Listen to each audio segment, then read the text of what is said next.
it's not an automatic defrost, then you would have to either shut it down for a long period of time until all the ice is gone.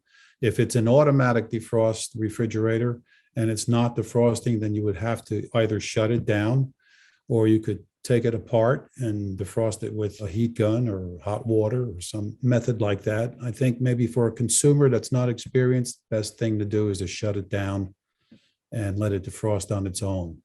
But if you have the experience, take it apart. You'll see a bunch of frost all over the coil behind the wall. You can, like I said, use a heat gun, a hair dryer, hot water, anything to accelerate the defrosting. You could get water all over the floor if you have a lot of ice on your coil and you're defrosting it. What I would do is put it down a towel on the floor to absorb it. It really depends on the refrigerator and how the refrigerator is configured. So if you're going to, let's say, take it apart and you see a lot of frost on the coil and you're using a heat gun, that water's got to go somewhere. So normally it would go down the drain into a drain pan. So you want to be prepared to either empty that pan, put some towels on the floor, or even in cases the drain would be clogged with ice and the water won't go down.